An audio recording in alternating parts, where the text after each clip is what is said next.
Cek, cek. Cek, dikit lagi. Cek. Tes, dikit lagi Pak Joko. Cek. Cukup? Iya.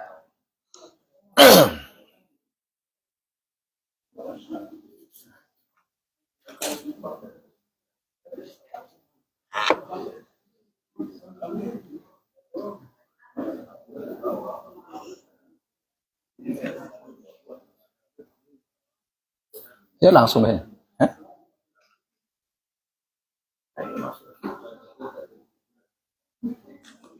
Masuk.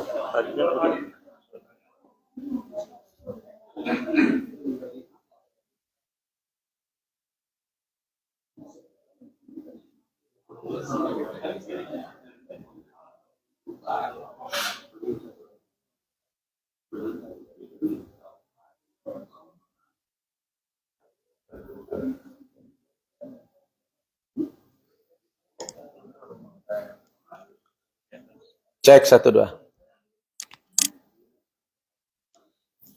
Bismillahirrahmanirrahim. Assalamualaikum warahmatullahi wabarakatuh.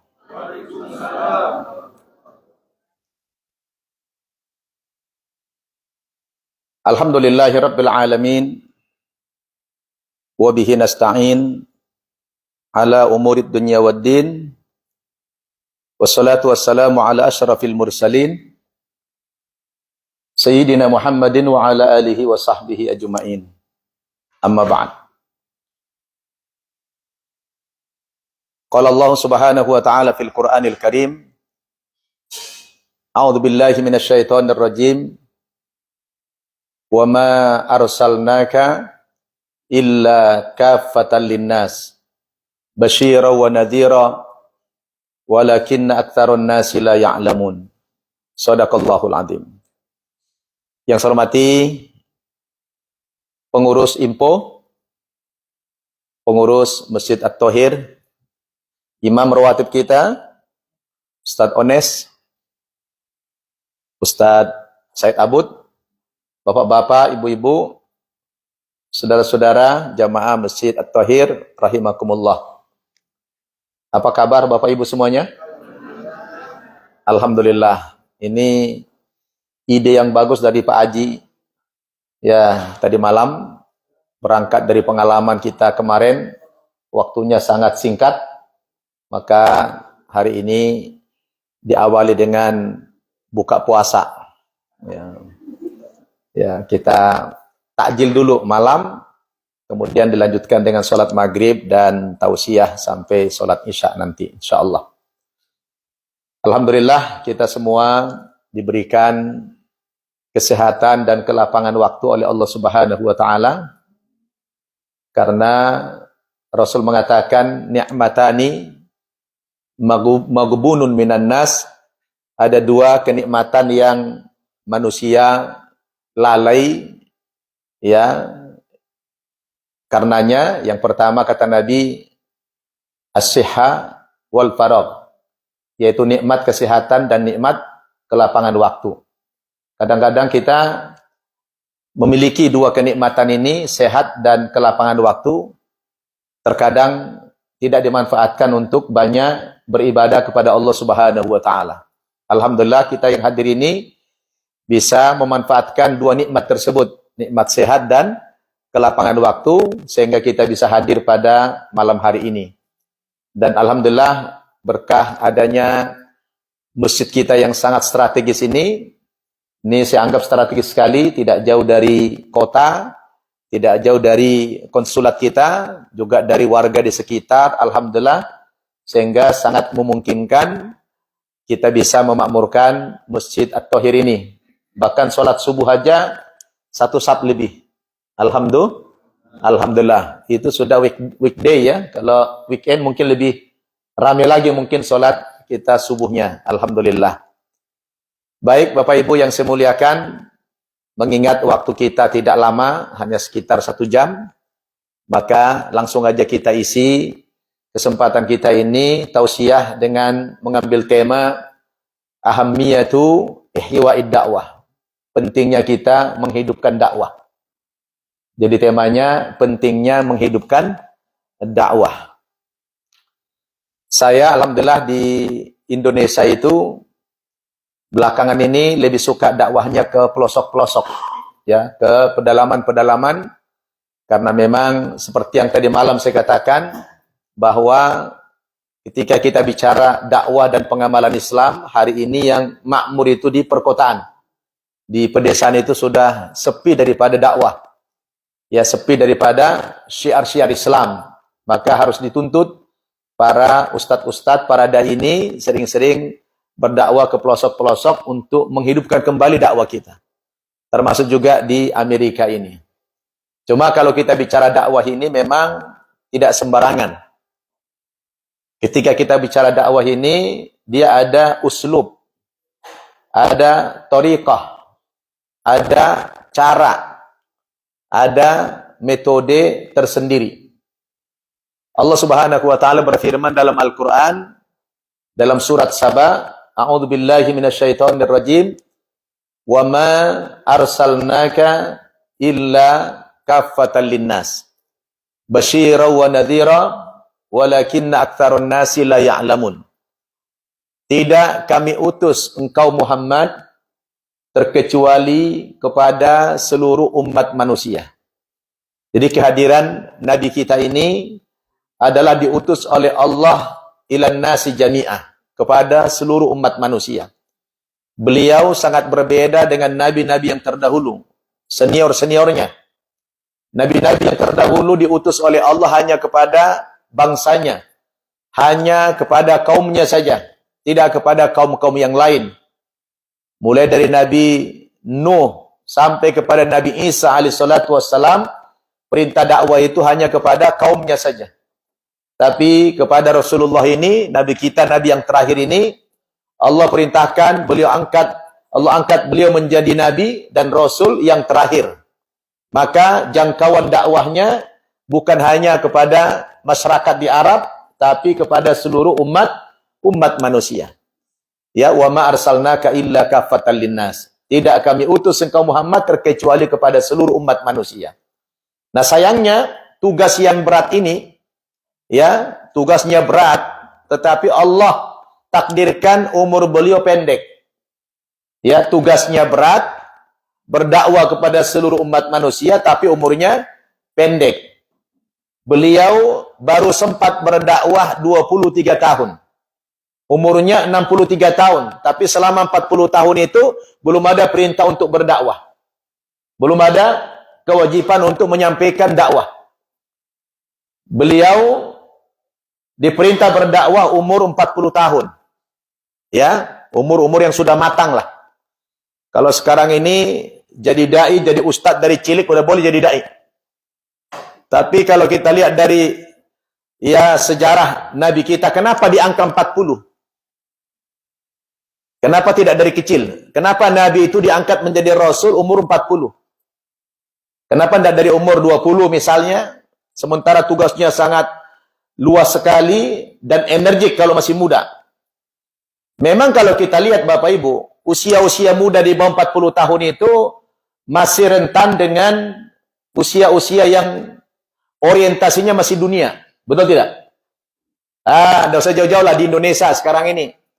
Banyak penceramah-penceramah, dai-dai yang baru muncul, ya umur belasan tahun, 20 tahun, di satu sisi kita bangga.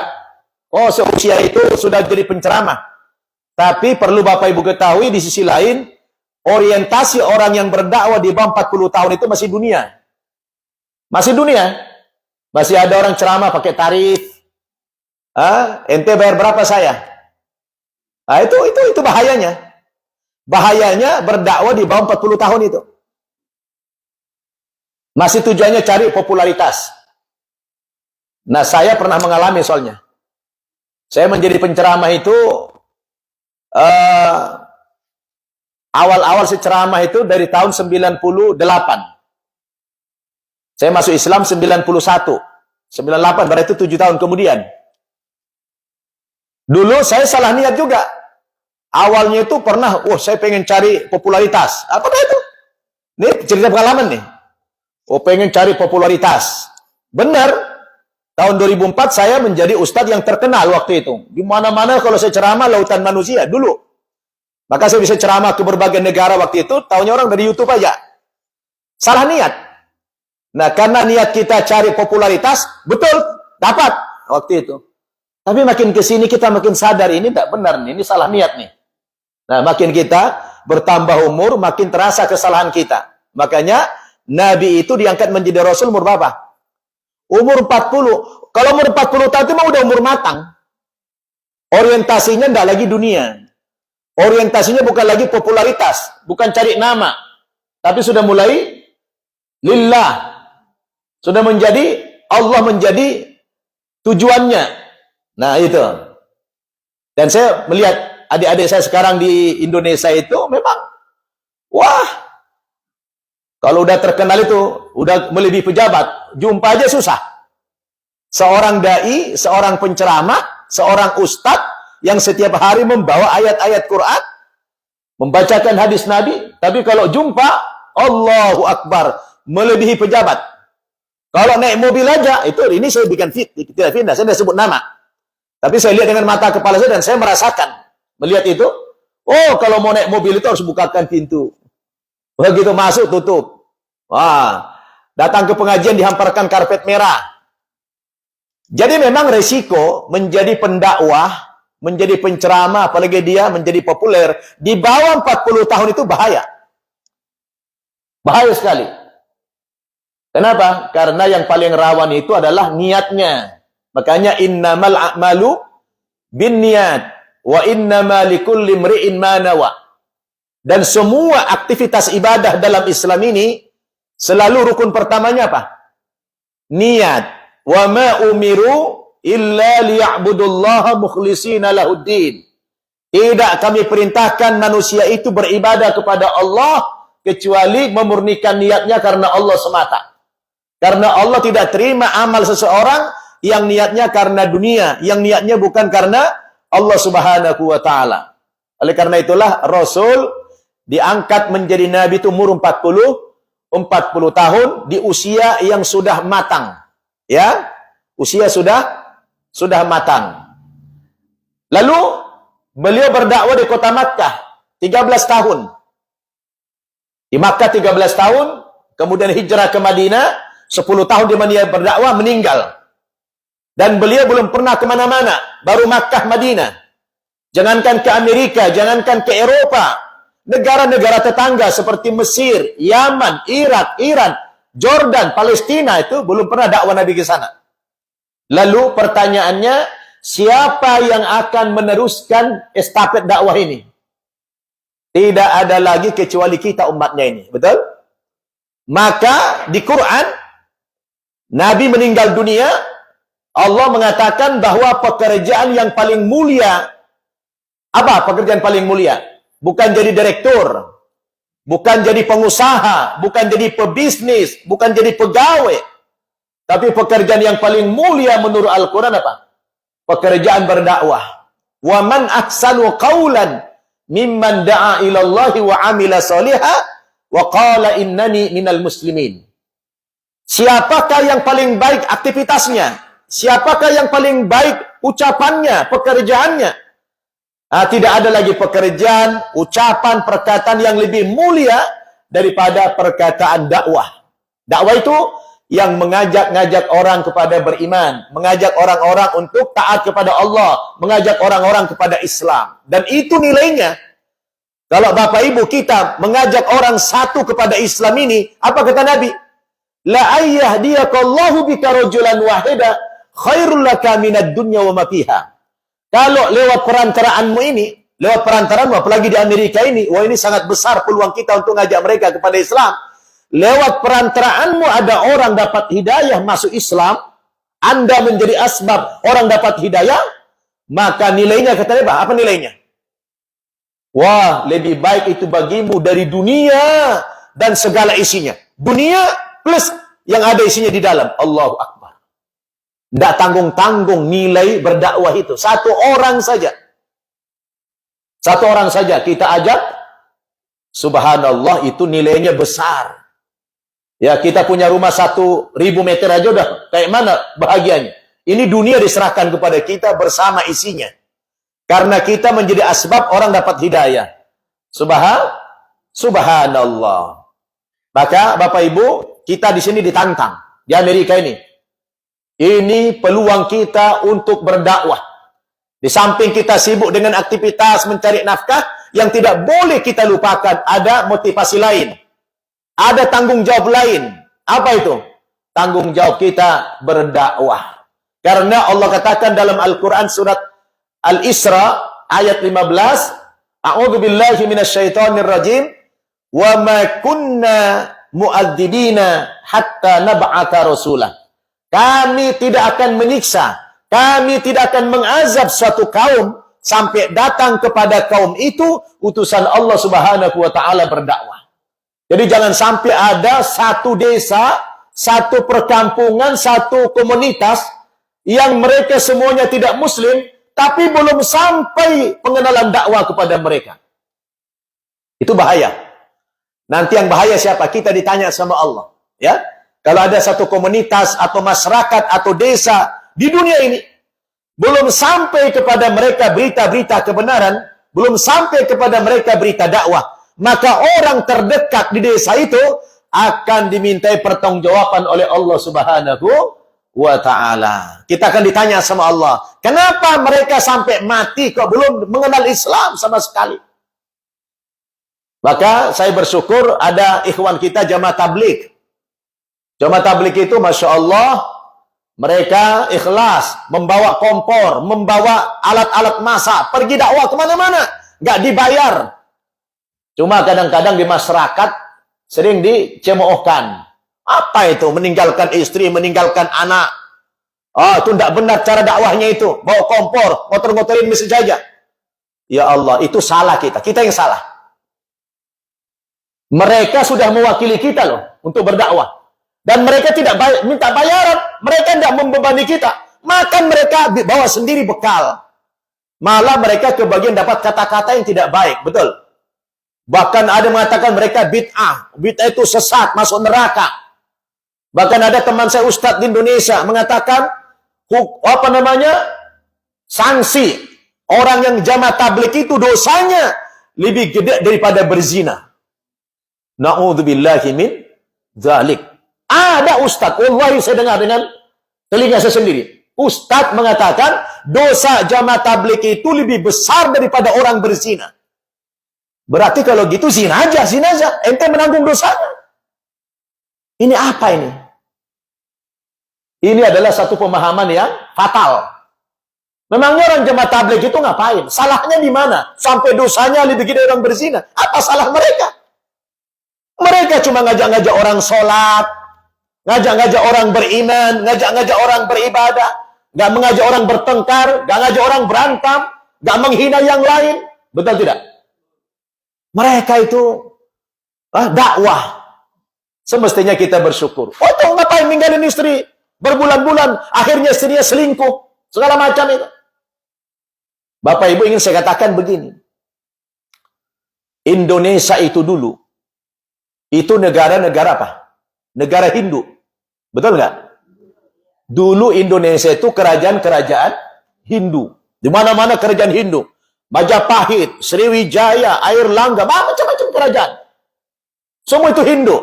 Indonesia masa dulu mayoritasnya adalah Hindu. Terbayang nggak Bapak Ibu? Terbayang nggak kita? Kenapa belakangan ini Indonesia menjadi negara Muslim terbesar? Bukan hanya di Indonesia, terbesar di dunia bahkan. Berkat jasa siapa itu? Siapa yang berjasa itu?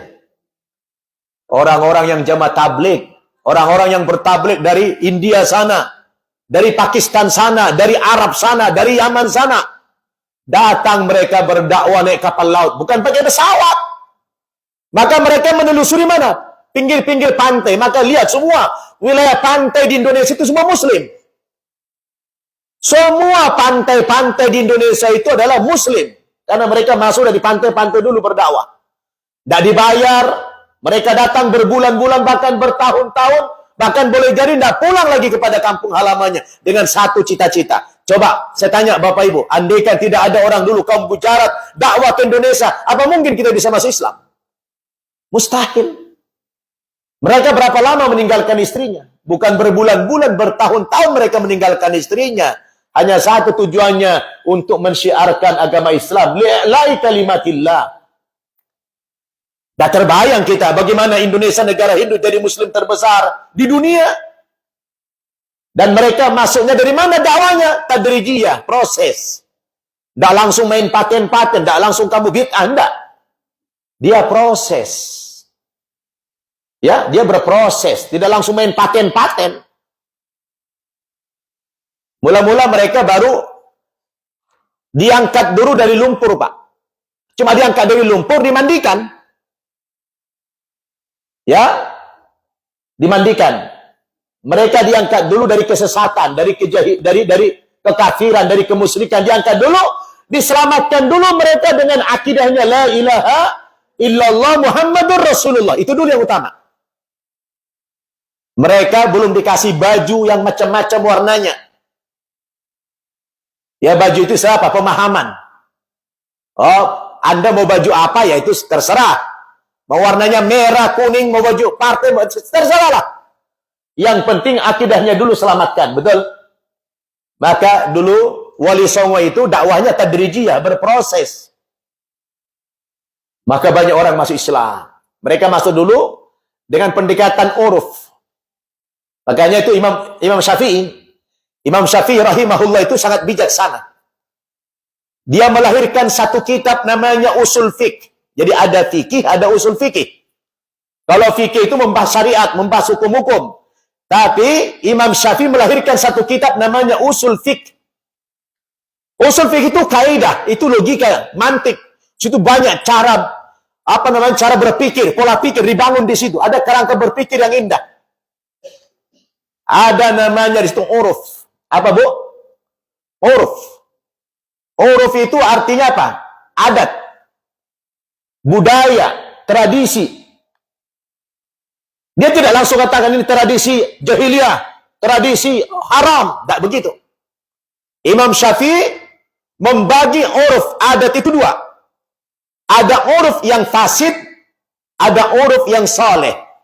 Apa, Pak? Uruf yang fasid, ada uruf yang saleh. Ada adat yang rusak, yang tidak boleh kita pakai, tidak boleh kita lestarikan. Dan ada adat yang baik, yang saleh, yang boleh kita lestarikan. Mana adat yang tidak baik? Uruf yang fasid. Contoh apa? Minum-minuman khamar. Pada masa jahiliyah itu tidak baik. Dan lestarikan itu. Uruf apa lagi? Budaya pergaulan bebas. Itu tidak baik itu. Budaya pacaran. Tidak baik itu. Budaya apa lagi? Judi. Ini uruf-uruf yang fasid. Tapi banyak tradisi-tradisi yang berkembang di zaman dulu. Contoh, zaman jahiliyah. Ada tradisi orang jahiliyah yang bagus. Uruf mereka apa? Kalau menerima tamu itu sangat hangat sekali. Menerima tamu itu sangat hangat. Maka Bapak Ibu kalau lihat orang Arab. Kalau orang Arab menerima tamu itu memang luar biasa. Ini ada orang Arab di sini. Ada Pak Farhad. Ada Pak Hamdi. Ada macam-macam. Ada Pak. Itu. Tradisi menjamu tamu itu luar biasa. Itu sampai sekarang dilestarikan di Arab itu. Itu tradisinya. Nah, itu uruf yang bagus, lestarikan. Kalau di Islam modern di Indonesia ada uruf apa? Misalnya peringatan Isra Mi'raj, peringatan Maulid Nabi, peringatan apa lagi? Macam-macam. Itu nanti masuk kategori uruf yang soleh. Uruf yang baik. Nah, kalau di dalamnya itu ada yang tidak baik, misalnya ada orang pakai sesajen, ya sesajennya yang dibuang. Betul nggak? Nah, inilah Imam Syafi'i membuat satu kerangka berpikir. Kalau ada di dalam lumbung padi, di lambang lumbung padi itu ada tikus, kira-kira lumbungnya dibakar nggak, Bu? Lumbungnya dibakar? Tidak. Diapain? Tikusnya yang dibuang, lumbungnya jangan dibakar. Itu bijaksana. Itulah uruf. Itulah apa? Huruf. Itulah kerangka berpikir. Itu kerangka berpikir yang luar biasa. Dijembatani kita oleh Imam Syafi'i itu. Nah, kalau itu tidak ada kerangka berpikir yang semacam itu, apa-apa itu semuanya salah. Itu Assalamualaikum warahmatullahi. Di Indonesia itu kadang-kadang langsung salaman. Itu ada orang kata bid'ah. Salaman bid'ah. Saya bilang ente ngada-ngada aja. Masa salaman bid'ah? Apa hubungannya dengan ibadah? Kalau Allahu Akbar imam, Bismillahirrahmanirrahim, ada masbuk langsung. Salaman. Itu baru bid'ah itu. Datang teman samping kita, udah lagi sholat, langsung salaman. Nah, itu baru bid'ah. Bukan cuma bid'ah, batal sholatnya. Lalu kalau sudah Assalamualaikum warahmatullahi, Assalamualaikum warahmatullahi. Ini ada salaman. Bid'ah apa di situ? Nggak ada bid'ah di situ. Maka kerangka berpikirnya, bid'ah itu harus didudukan dalam persoalan-persoalan ibadah yang mahdoh. Ibadah yang pokok, ibadah yang inti. Apa? Sholat, puasa, zakat, haji. Ini harus mengikuti Nabi. Sallu kama ra'aitumuni usolli. Haji, khudu anni manasikakum. Ambil cara kamu. Haji dari aku, kata Rasulullah. Itu tidak boleh nambah, tidak boleh kurangi. Sholat tidak boleh nambah, tidak boleh kurangi. Kalau sudah di luar itu, sudah di luar sholat, di luar zakat, di luar haji, di luar umrah, udah, antum. Apa? Ceramah pakai begini. Ini uslub. Ini uslub. At-tariqatu ahammu minal maddah. Apa, Pak? At-tariqatu ahammu minal maddah. Cara, tariqah, uslub. Itu lebih baik daripada materinya. Materi antum bagus, kebenaran yang antum sampaikan, tapi cara antum tidak benar, maka ditolak. Betul tidak? Jadi, at-tariqatu ahammu minal maddah. Cara itu lebih baik daripada apa? Dari materinya. Nah, inilah kita dibantu kerangka berpikir oleh siapa? Oleh Imam Syafi'i. Imam Syafi'i. Itu namanya di usul fikih. Kalau orang belajar usul fikih itu insya Allah dia akan bijaksana. Dan itu juga masuk. Kita lihat di dalam Al-Quran ada dasar pemikiran dari Al-Quran. Kalau kita berdakwah sekarang, kita berdakwah juga pakai uslub. Maka di Quran itu Bapak Ibu berdakwah ini supaya kita berhasil ada 3 caranya. Berapa Pak? Ada 3 caranya. Nanti dibaca dalam surat An-Nahl ayat 125. A'udzubillahi minasyaitonir rajim. Ud'u ila sabili rabbika bil hikmah wal mau'izatil hasanah wajadilhum billati hiya ahsan. Nah, ini saya praktekkan ini. Saya bukan menunjukkan materi ceramah, tapi saya menunjukkan hasil-hasil dakwah yang saya lakukan dengan mengikuti metodologi ini. Kata Allah apa? Ud'u ila sabili rabbika bil hikmah. Ajaklah manusia itu ke jalan Islam, ke jalan Tuhanmu dengan 3 cara. Dengan 3 metode. Yang pertama apa? Bil hikmah. Yang kedua, wal mau'izah al hasanah. Yang ketiga, jidal wajadilhum billati hi ahsan. Saya coba terjemahkan. Apa itu bil hikmah? Bil hikmah itu menurut para mufassir itu artinya bil ilmi, dengan ilmu. Jadi ada saatnya kita berdakwah kepada komunitas tertentu, cara dakwahnya itu pendekatan apa? Pendekatan ilmu, pendekatan konsep. Siapa yang kita dakwah? Kita dakwah kepada orang non-muslim. Lihat dulu orangnya.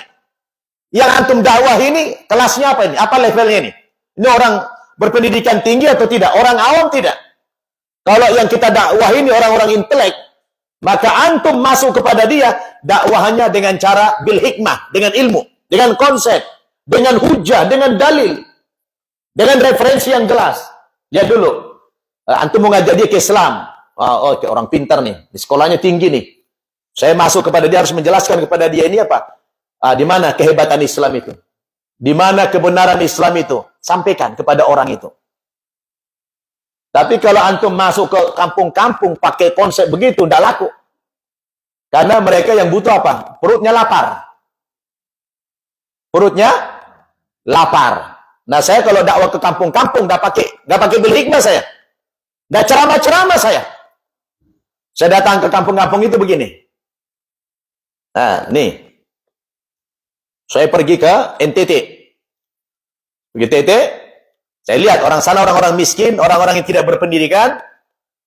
Dan saya punya misi dakwah, kebetulan saya bikin di sana ada 3 pesantren, pesantren mu'alaf di situ. Cara dakwah saya gimana nih? Karena saya pernah pengalaman ceramah di NTT, di Kupang itu, kan NTT kan provinsi Kristen tuh. Pernah sekali ceramah di komplek BTN namanya. Jamaah yang hadir 200 orang, tapi polisinya 400. 2 kali lipat. Banyakkan polisi dari jamaah. Kebetulan komandannya, Kapolresnya itu orang Batak. Dia tahu saya Ustaz Nababan mantan Kristen. Dia takut. Ini apaan si Nababan? Nanti mengislamkan orang sini nih. Dia takut sama saya. Wah, ini dikawal polisi Kristen yang banyak. Sejak itu saya trauma. Bukan saya takut mati, enggak. Masih pengen berdakwah yang lebih luas lagi. Kan begitu. Tapi ada juga takut matinya. Ya jujur aja. Takut juga matilah gitu ya. Belum siap gitu. Nah, akhirnya saya rubah metode dakwah saya. Kayaknya nggak boleh ceramah-ceramah nih. Saya datang ke pelosok. Saya lihat orang-orang di sana tidak ada air. Miskin-miskin mereka karena tidak ada air. Susah air. Mereka hanya nampung hujan kalau hujan. Ya, kalau punya uang baru beli dia yang dari gunung-gunung itu, pakai mobil itu. Lalu apa? Saya datang dengan dakwah. Dengan cara kedua, mau'izu al-hasanah. Kalau cara pertama dengan orang-orang berilmu, orang-orang non-muslim berilmu, intelek dia, pendidikan tinggi, itu pakai bilikmah. Tapi orang-orang awam, dia nggak butuh itu. Yang mereka perlukan apa? Yang kedua, mau'izu al-hasanah. Apa itu? Contoh. Dakwah yang konkret. Dakwahnya dakwah yang bilhal. Ya, mereka lihat, mereka hanya butuh bukti. Ya kan? Maka dulu di zaman Nabi orang masuk Islam bukan dengan ceramah-ceramah Nabi, tidak dengan retorika. Nabi nggak pakai retorika. Tuh sahabat-sahabat semua masuk Islam. Kenapa? Karena qudwah. Orang lihat dari apa? Dari perilaku Nabi, dari akhlak Nabi. Contoh yang konkret. Oh, Islam begini. Nah, kita praktekkan di kampung-kampung. Saya tawarin, Bapak Ibu, mau enggak kalau saya buatkan, saya borkan air di sini, sumur bor. Saya datangkan, ini alat berat nih, saya datangkan. Bayar mahal. Oh, senang mereka. Agamanya Katolik. Oh, senang. Bapak Ibu jangan lihat agama saya tidak punya misi apa-apa. Saya hanya ingin membantu dari sisi kemanusiaan. Oh ya, senang mereka. Udah gali saya kemana-mana bor, gak berhasil. Terakhir saya tawarkan apa? Bagaimana kalau saya kasih kamu gini aja? Air, pakai tangki. Satu tangkinya saya beli 250.000. Kali berapa tangki? Kasih mereka. Senang sekali lah orang-orang Katolik di sana. Nah, melihat sikap kita yang peduli terhadap mereka, tiba-tiba suatu hari saya didatangi seorang bapak yang bernama Pak Matius. Nih, Pak Matius ini Katolik. Datang ke saya, Ustaz. Beta lihat Ustaz itu baik sangat. Nah, kalau orang sana dibalik, sangat baik, baik sangat. Nah, Ustaz, beta lihat itu baik sangat, katanya. Ustaz tidak beda-bedakan agama. Ustaz itu Muslim, kami ini Katolik, tapi Ustaz itu bantu kami. Ya, sementara kami punya pastor, punya pendeta, tidak pernah peduli sama kami. Nah, Ustaz, katanya sama saya mula-mula. Itu beta punya 2 putri, putus sekolah, itu sudah putus sekolah. Jadi beta lihat Ustaz itu baik sangat, peduli sama orang-orang miskin. Bisakah beta minta bantuan sama Ustaz? Minta bantuan apa, Pak? 2 orang putri beta putus sekolah. Kalau bisa Ustaz sekolahkan. Tidak mengapa 2 putri beta itu masuk Islam. Yang penting sekolah. Tar dulu Pak Matius, tar dulu saya bilang. Beta datang ke sini bukan mau dakwah, bukan mau ngajak-ngajak orang ke Islam, nanti Bapak salah paham. Padahal tujuannya begitu, cuma bahasa kita nggak begitu. Di hati kita memang begitu. Ya, itu adalah strategi. Tapi kalau memang anak Bapak pengen masuk Islam, ya enggak mengapa. Yang penting beta tidak ngajak. Iya Ustaz, itu yang ngomong putri beta. Katanya, Papa, itu Ustaz tuh yang datang sini bantu-bantu kita. Coba bilangin, Papa. Siapa tahu dia mau bantu beta sama adik. Sekolah. Dapat kami masuk Islam. Dia sampaikan. Saya bilang, panggil anaknya. Panggil, saya tanya. Ini anak ini satu tamat SD, satu tamat SMP, mau ke SMA. Saya tanya, nak, kamu benar pengen sekolah? Iya. Kemana? Kan beta tahu Ustadz katanya punya pesantren di Jakarta. Lah itu kan Islam. Ya beta sama adik pengen masuk Islam. Ya, biar beta sekolah. Karena beta ingin sekolah. Papa tidak mampu. Ya sudah kalau begitu, saya minta kepada bapaknya tanda tangan di atas materai. Tanda tangan, penyerahan anak kepada saya diserahkan, lalu saya syahadatkan di sana. Syahadatkan, habis itu saya bawa ke Jakarta naik pesawat, dua anak ini. Wow, dia luar biasa naik pesawat. Rumahnya saja rumah gedek, lantai tanah. Beta bawa ke Jakarta naik pesawat. Bangga dia, senang. Sampai di pesantren kita di Bintaro, dua anak ini saya masukkan dalam kamar yang ber-AC.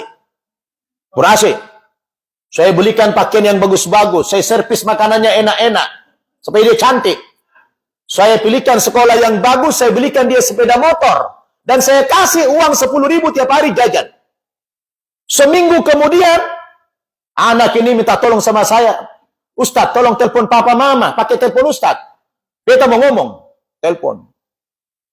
Pak Mateus, ini anaknya mau ngomong. Ngomong. Papa, salam papa. Salam katanya. Papa, mama, papa. Beta sama adik mau laporan. Laporan apa nak? Biar papa tahu. Kami di Jakarta itu papa dimuliakan sama Ustadz Nababan. Kami dikasih kamar yang ber-AC. Makanan enak-enak, pakaian yang bagus, sekolah yang hebat, dikasih kami sepeda motor, dikasih uang jajan. Kalau bisa papa mama ikut saja masuk Islam. Wah, nangis saya Pak. Nangis saya. Yang dakwah anaknya bukan saya lagi. Baru seminggu masuk Islam itu. Ya Allah, luar biasa ini. Apa kata papanya? Nangis.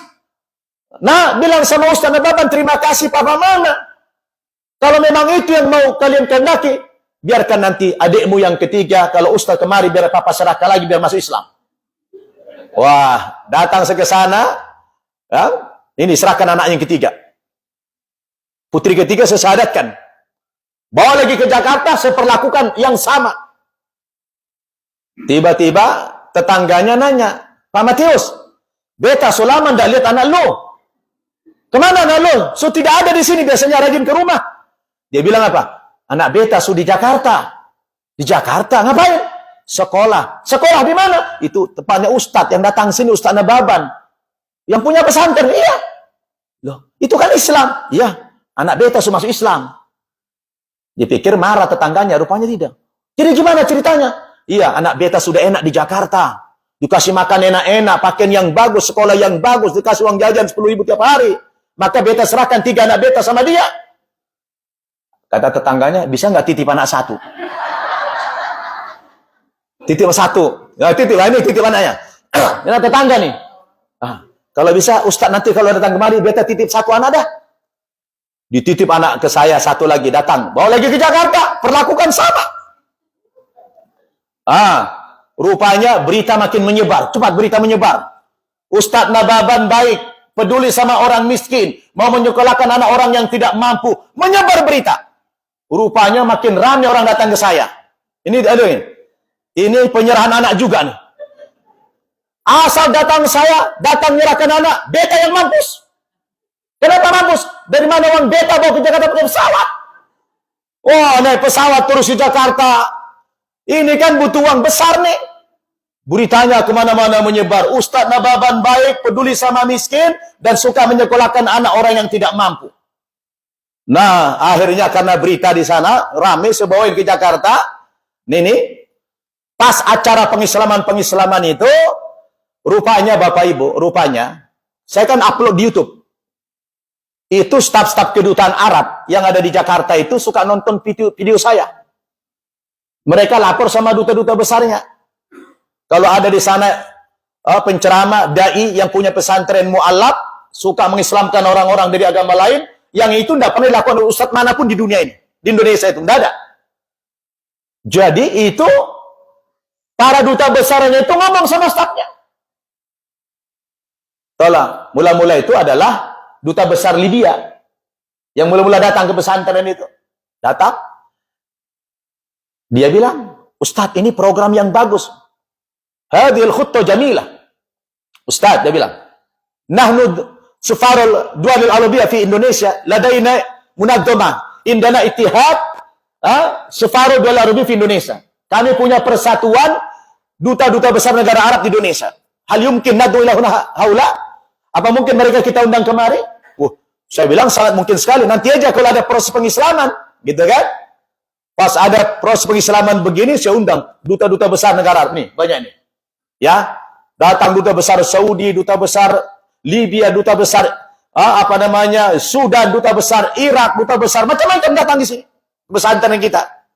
Nah, saya mintalah mereka mengislamkan ini duta besar Saudi, mengislamkan satu anak, duta besar Libya, duta besar Irak, duta besar Sudan. Saya ajak mereka untuk menuntun 2 kalimat syahadatnya. Akhirnya Pak Duta Besar Saudi bilang sama saya, Ustaz, ini program yang luar biasa. Anda tidak sendiri, kata beliau. Anda tidak sendiri. Saya ada di belakang Anda, saya membackup. Apa kesulitanmu? Mada su'ubatuk? Apa kesulitanmu? Saya bilang, adi ya Syekh, adi ya Safir, mada? Fulus. Ya, fulus.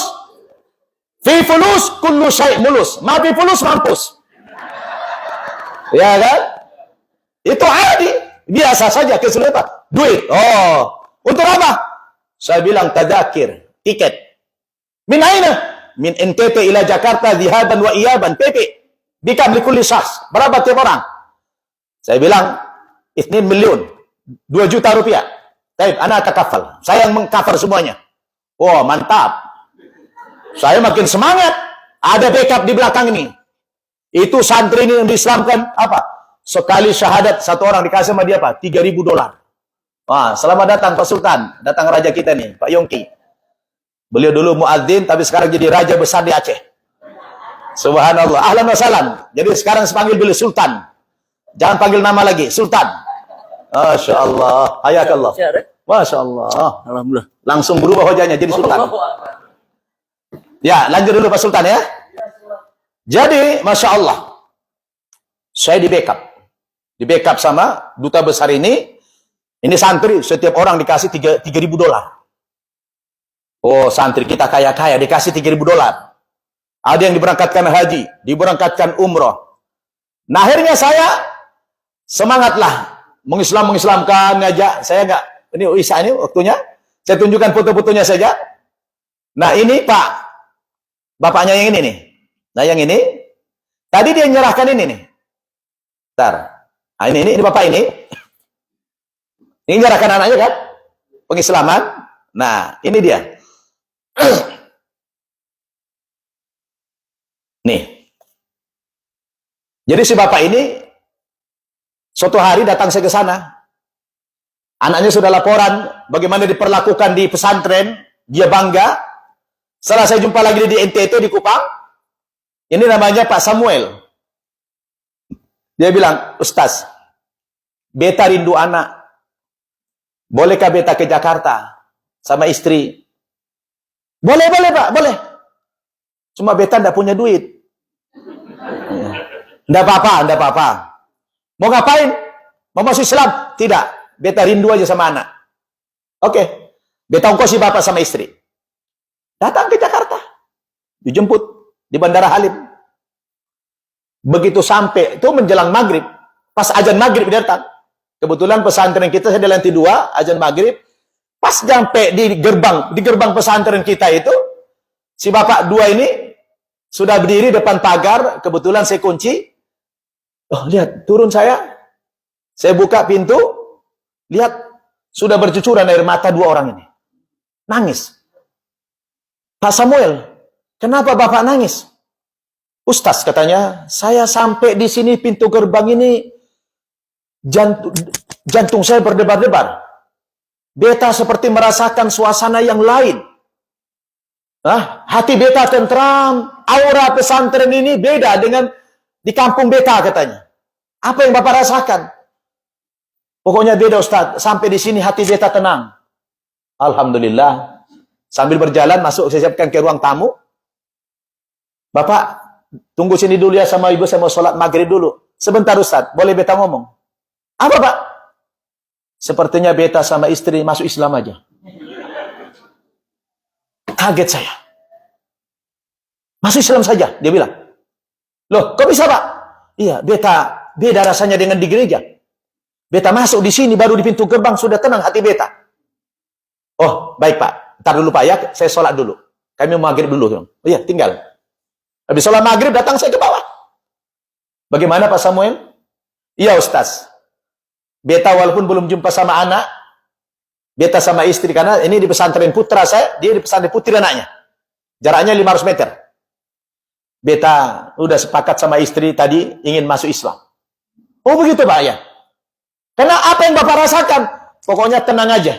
Batin, hati beta tenang di sini. Oh, kapan Bapak pengen masuk Islam? Kalau bisa sekarang Ustaz. Sekarang. Oh gini Pak. Kebetulan saya besok pagi ada janji dengan Duta Besar Saudi mau jumpa beliau di kantornya.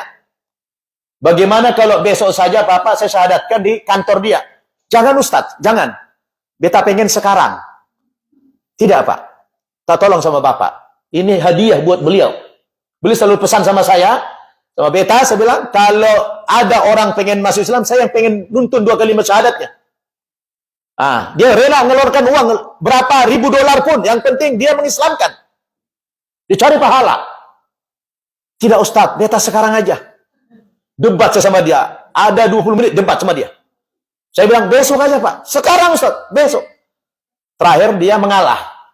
Ya sudahlah, besok tidak apa-apa lah Ustaz. Tapi dia nangis. Saya pun saya nggak enak. Tapi saya pengen diselamatkan sama Safir. Malam itu Bapak tahu nggak? Malam itu beta nggak bisa tidur. Kenapa? Beta takut orang mati. Nggak bisa tidur beta. Ya Allah, saya menyesal. Kenapa ya? Dari tadi dia minta tolong masuk Islam. Kok saya tunda-tunda tuh besok. Ya Allah, jangan sampai cabut nyawa orang dulu ya Allah. Sempat dia mati salah seorang ini, saya dituntut sama Allah beratnya dosa saya. Ya Allah, 1 malam saya tidak bisa tidur. Dikit-dikit lihat jam, lama banget subuh. Lihat jam, nggak tidur 1 malam saya. Kenapa? Ada rasa menyesal. Kenapa saya nggak Islamkan saja? Padahal dia udah pengen masuk Islam. Udah begitu azan subuh, alhamdulillah, saya langsung berudu. Lihat sekedar saya nginapkan di kamar di kamar kantor itu. Pagi Pak Samuel. Pagi Pak. Oh alhamdulillah hidup. Baru tenang saya. Alhamdulillah hidup orang ini gitu ya. Baru saya tidak shock lagi. Alhamdulillah masih hidup gitu ya. Ibu gimana? Oh ada suaranya. Alhamdulillah. Waduh. Baru saya segar Pak. Wah, saya bilang, Pak Samuel sama Ibu. Buru-buru mandi. Kita nanti habis sarapan kita berangkat ke kantor Pak Duta Besar. Siapa Ustaz katanya? Kami sholat subuh. Habis subuh, kemudian mandi, saya ajak dia sarapan. Habis sarapan, jam 7 pagi kan berangkat ke kantor. Kami duluan sampai di kantor, saya telepon Pak Safir. Safir, ini sudah kami tiba di kantor antum. Oke, tunggu sebentar, saya mau sampai. Dia kejut. Saya nggak beritahu ada pengislaman. Saya bilang, ini saya bawa orang tuanya yang kemarin yang kita syahadatkan. Nih, minta masuk Islam dia. Wah, dia senang. Disyahadatkan sama beliau. Udah. Begitu syahadat, dikasih uang dia 3.000 dolar seorang. Istrinya kasih, dia pun kasih. Kata dia apa? Ustaz, kata Safir, ana ataituha yakni hadiah, besitoh. Itu besitoh, sedikit. Berapa? 3.000 dolar seorang. Bukan sedikit itu, 6.000 dolar 2 orang. Nah, dia bilang, ana atlu minka, ud'uhuma ila suq, istari lahuma yakni malabis. Ya, malabis Islam. Islam. Tapi biasa ada Safir bilang kan, tolong nanti bawa ke pasar Tanah Abang, belikan mereka pakaian-pakaian Islam ya. Sampai di Tanah Abang, Tanah Abang, si ibu ini milih jilbab yang panjang, yang syari, yang sampai lutut. Baru lagi sehari masuk Islam, pakai cari jilbab yang selutut. Saya bilang, ibu enggak salah nih. Ibu baru masuk Islam sehari loh Bu. Dan ibu akan kembali ke Kupang. Ibu enggak salah pakai baju-baju begini nanti. Enggak Ustaz. Ibu berani? Berani Ustaz. Namanya kenapa takut? Ini kan pilihan saya. Tidak ada yang maksa saya. Benar Bu? Iya. Ya udah beli. Seminggu kemudian setelah saya ajarin dia sholat, wudhu segala macam itu, ya pulang. Karena suami istri, pulang. Di sana udah bikin 3 pesantren di NTT itu. Suruh belajar di sana. Udah, apa yang terjadi? Di kampungnya tidak ada orang Islam, cuma dia sama anaknya itu. Begitu sampai dia pakai jilbab panjang.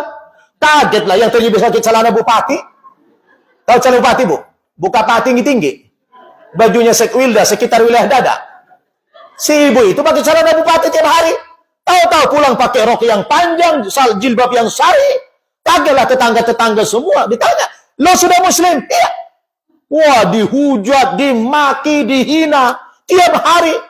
Akhirnya dia telepon saya, Ustaz, tolong doakan kami berdua. Kami di sini dihujat, dimaki-maki. Kenapa, Bu? Karena mereka tahu, iya kan sudah saya bilang sama ibu, kenapa pakai jilbab panjang-panjang begini? Udah bilang sama ibu, sabar dulu, berproses. Iya Ustaz, kami sudah semua warga marah sama kami. Sebulan kemudian, ada tetangga dia Raja Kupang. Raja Kupang udah tahu mendengar. Raja. Dengar dia dihujat, dicaci. Marah ini Raja Kupang. Dikumpulin warganya. Kenapa kalian ini menghina orang masuk Islam? Ini negara Indonesia. Berdasarkan Pancasila. Bukan negara agama. Di sini ada nama agama yang diakui. Mau Anda pindah ke agama mana? Kenapa Anda hina? Tak boleh, ini warga saya dihina. Dibela sama si raja itu ini. Rupanya Bapak Ibu dengan pembelaan dia itu, Allah berikan hidayah si raja itu. Allah berikan hidayah si raja itu, satu keluarga ingin masuk Islam.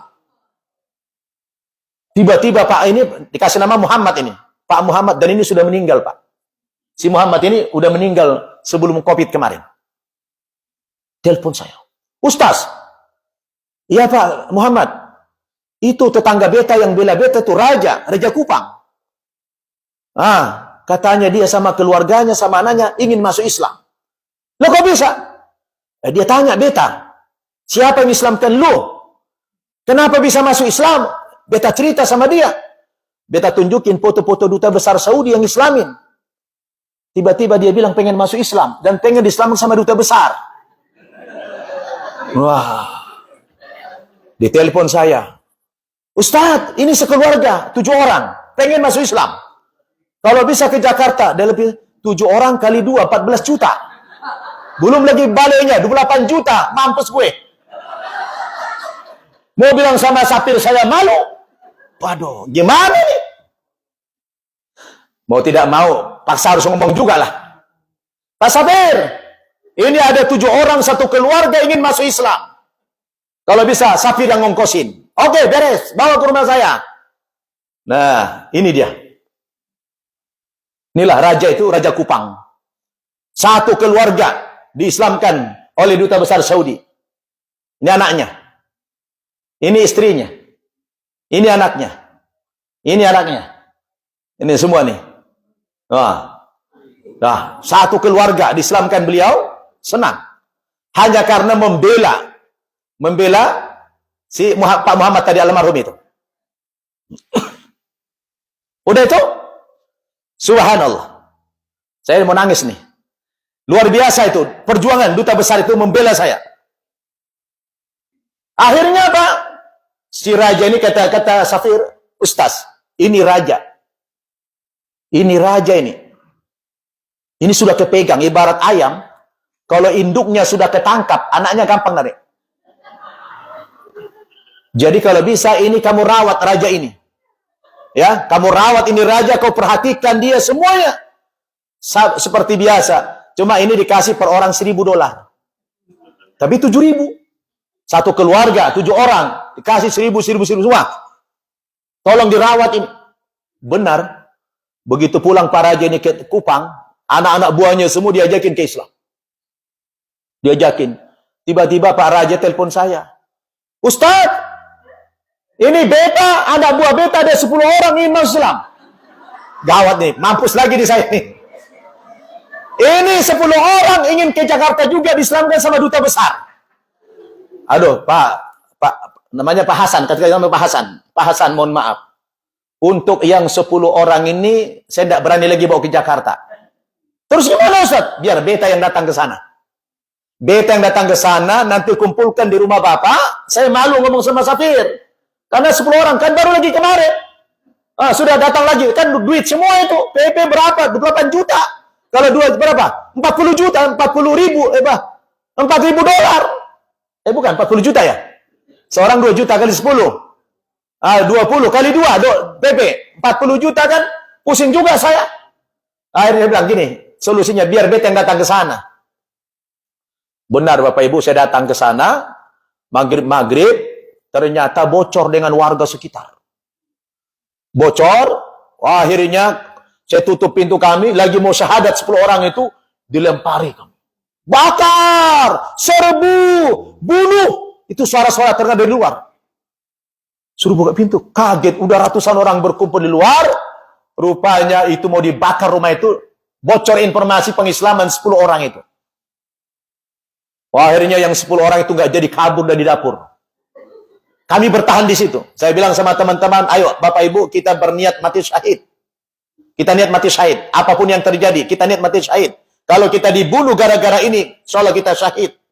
Wah, semua gemetar ketakutan. Tapi di balik itu saya telepon kawan saya di Kupang, di kota Kupang. Ustadz Saiful namanya. Ustadz, kami sekarang dalam keadaan bahaya. Kami dikepung di rumah Pak Hasan yang mu'alaf itu.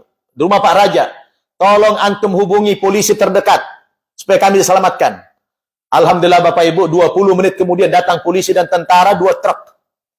Menyelamatkan kami, evakuasi kami dari rumah itu, dibawa sampai kami jalan, dilempari terus mobil kami. Tapi Alhamdulillah, Allah masih lindungi saya, masih Allah selamatkan saya, belum mati. Alhamdulillah. Akhirnya ada ini namanya Pak Alfredo. Pak Alfredo ini anaknya diserahkan ke saya 4 orang masuk Islam. Dia ini ketua RT. Ini alot.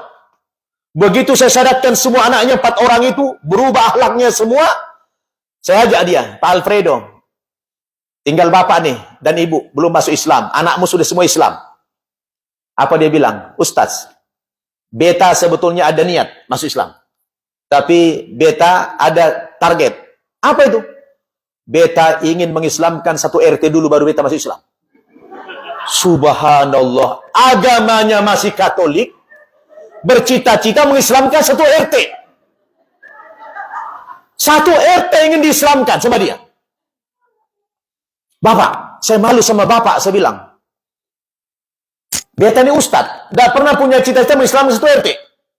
Tapi bapak seorang yang Katolik, bercita-cita mengislamkan 1 RT. Ini bapak luar biasa. Tapi bapak, saya bilang sama dia, Pak Alfredo, kalau bisa bapak sudah dapat hidayah begini, bapak dulu masuk Islam. Nanti keburu mati bapak. Entar Ustaz. Beta dakwah dulu sama mereka. Wadah, saya pulang ke Jakarta. 2 minggu kemudian saya ditelepon. Ustaz, terngiang-ngiang di telinga beta. Ucapan Ustaz itu apa? Katanya takut mati duluan saya. Beta belum berhasil ngajak tetangga. Jadi, beta sama istri sepakat ingin masuk Islam ikut anak. Kemana? Ke Jakarta. Ingin diislamkan duta besar juga. Karena 2 orang tidak banyak, ya beta ongkosin aja. Dan kita sama dia. Dari pribadi lah. Kirim. Datang ke Jakarta, telepon lagi duta besar. Safir, ini lagi 2 orang. Bapak si Fulan.